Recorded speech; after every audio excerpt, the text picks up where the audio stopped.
Hello, नमस्कार मैत्रिणींनो. तर मी पूनम, माझ्या यूट्यूब चॅनलवर तुमचं मनापासून स्वागत. तर आज सकाळीच अशी खबर मिळाली की हृदयात एकदम धडधडच व्हायला लागलं. कारण बाकी सर्व ठीक असतं, परंतु चोर वगैरे म्हटलं ना तर मला तर भरपूर सारी भीती वाटते. तर आज सकाळी माझं मी आवरत होते तर मला अशी खबर मिळाली की येथे शेजारीच असलेल्या आमच्या गावामध्ये चोरटे आले होते. तर चोर म्हटलं की माझ्या अंगावर तर काटेच उभे राहतात. परंतु कसं असतं ना की वर्षातून 6 महिन्यातून अशी घटना आपल्याला ऐकायला मिळतेच. तर सहसा एवढ्या जास्त प्रमाणात नाही होत, परंतु कधीकधी अशा घटना चालूच असतात. तर असं ऐकलं ना तर भरपूर सारी भीतीही वाटतेच. तर येथे आमच्या आजूबाजूला पण भरपूर असा ऊस आहे, त्यामुळे जरा भीतीच वाटते.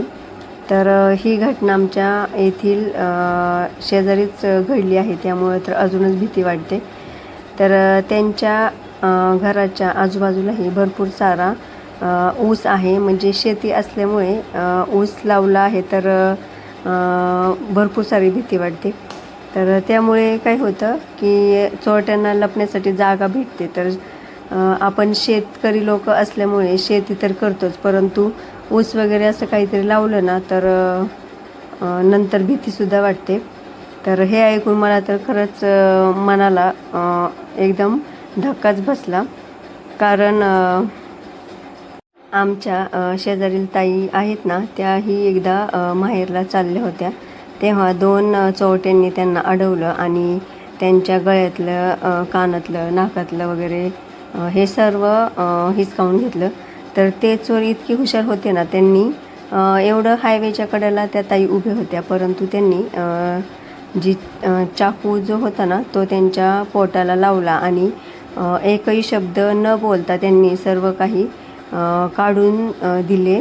तर सर्व दागिने हे काढून दिल्यामुळे तेही येऊन लंपत झाले. तर अशा घटना सारख्या तर आपण ऐकतच असतो, त्यामुळेही आपल्या मनात एकदम भीती वाढते.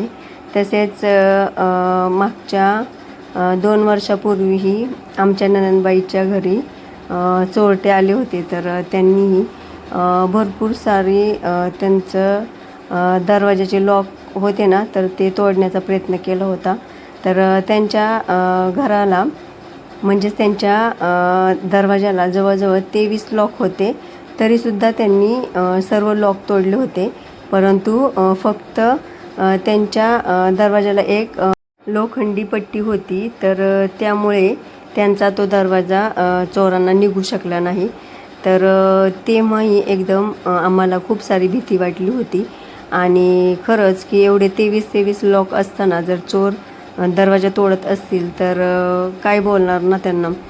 तर एवढंच की त्यांच्यावर स्वामींची कृपा होती म्हणून त्यांचा तो दरवाजा त्यांना निघू शकला नाही. कारण एका गजामुळे, म्हणजेच त्या लोखंडी पट्टीमुळे आज ते सुखरूप राहिले आहेत.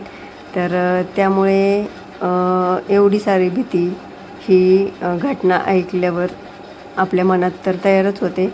तर अशा खूप साऱ्या घटना रोज घडत असतात आणि रात्रीचे तर लोक गाढ झोपीत असतात, त्यामुळे त्यांना काही कळत नाही किंवा काही समजत नाही. तर त्यामुळे चोरांचा तर फायदाच होतो, परंतु जी लोक अशी शेतामध्ये राहतात किंवा एकटी घरी असतात तर त्यांना खूप सारी भीतीही असते. तर तसाच प्रकार आमच्या इथेही झालेला आहे. तर त्या लोकांचं नशीब असं की चोरटे आले होते, परंतु त्यांनी काहीही न करता ते निघून गेले. परंतु ते चोरटे आपल्या CCTV कॅमेऱ्यामध्ये कैद झालेले दिसून आले. तर ही एक धक्का बसणारीच गोष्ट आहे. कारण हे लोक 2 जण नसून 3 जण आहेत. तर ही घरामध्ये डोकून पाहत होती, परंतु त्यांना घरामध्ये काहीतरी आवाज वगैरे आला, त्यामुळे ते लोक तिथून निघाली आणि एकमाग एक अशी 3 जण जाताना दिसत आहेत. तर त्यानंतर मग ती पुढच्या घराकडे वळाली, परंतु येथे CCTV कॅमेरा असल्यामुळे या कॅमेऱ्यामध्ये ते दिसून आले. तर बाकी मग त्यांनी नंतर पुढच्या गावाकडे जाऊन काही प्रकार केले असतील तर माहीत नाही. परंतु तुम्हाला मी आता तो CCTV कॅमेरा दाखवणार आहे. तर चला तुम्हाला ते दाखवते की ते चोर कसे आले किंवा कसे पाहत होते.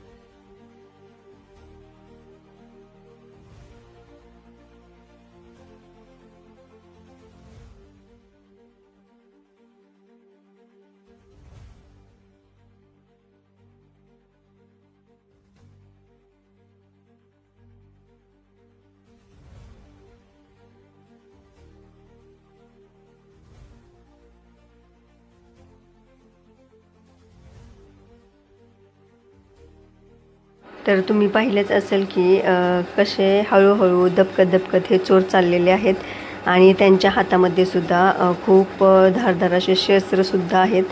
तसेच हत्यारे देखील आहेत. तर असं काहीसं पाहिलं ना तर खूप सारी भीती मला तर वाटते. तर चला मैत्रिणींनो, कसं वाटलं तुम्हाला आजचा ब्लॉग नक्की कमेंट करून सांगा आणि स्वतःची काळजी घ्या. कारण गावागावामध्ये हे चोरीचे सत्र पुन्हा चालू होण्याची शक्यता वाटत आहे. तर त्यामुळे हे सर्व गावकऱ्यांनी तसेच गावातल्या लोकांनी स्वतःची काळजी घ्यावी, तर असे मला वाटते. तर चला पुन्हा भेटूया पुढच्या ब्लॉगमध्ये. तोपर्यंत बाय.